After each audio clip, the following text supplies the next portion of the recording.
Here we are with the Mini Maxx short-term review after a couple of runs.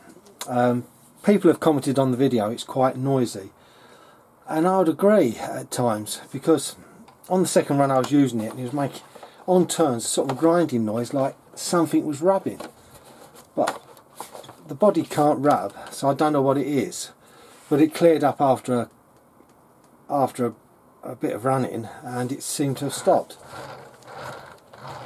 So until I'm not at the moment, I'm unable to investigate myself, so I'll have to stay as it is for now, and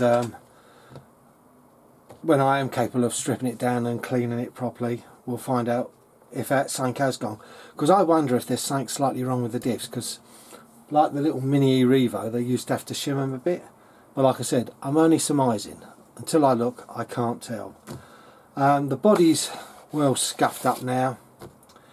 That's partly my driving. I'm not a high-end basher and I've landed it rather rough.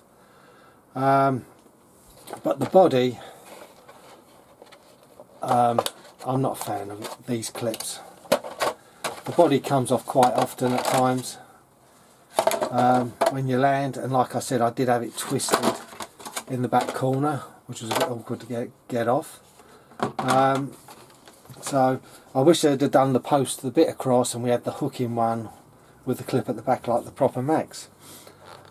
Suspension wise, I added that much preload and that completely sorted out the rear end. It doesn't go too low, doesn't stay down as much, and I'm happy with it, and it drives without the back end dragging on the ground, I'll be truthful.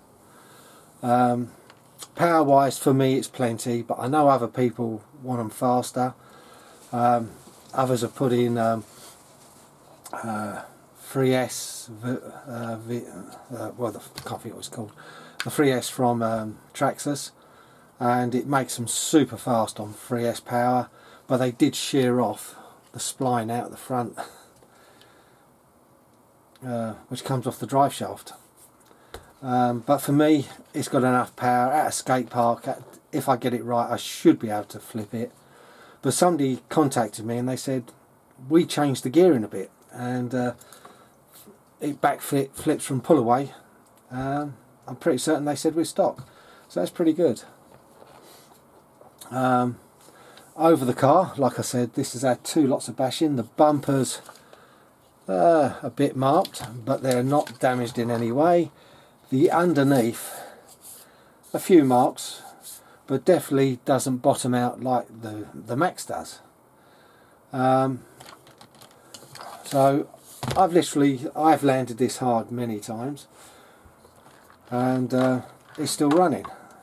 What the noise is, I do not know. It might, but in a sense, that noise could be just my car. You know, you can build 1,000, 10,000 of these things, and you'll get some which are different. It's like real cars in real life. If you know that, you get one which is good and you'll get a lemon. But my overall thoughts, for the money and the quality, it is a bit overpriced. I know this is not fully waterproofed. It's only a possibly a splash proof cover, because it's not a sealed box like the normal one.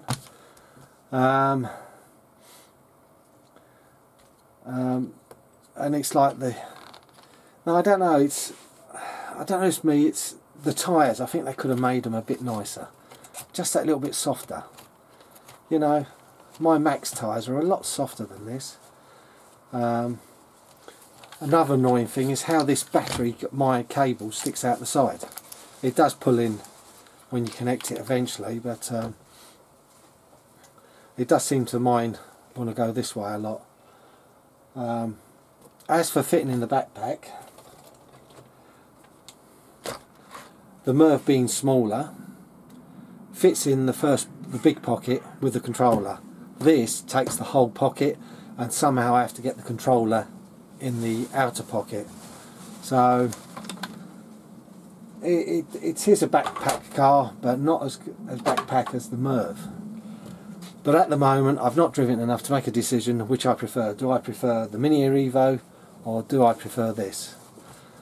Time will tell, but then I will probably eventually upgrade the power on the Mini Evo and the suspension a bit, because you do need to change the springs on that. Given this, for me the suspension, yeah, it's fine.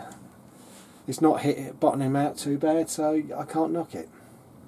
But like I said, this is my short-term review. I like it, but I think it's too much money.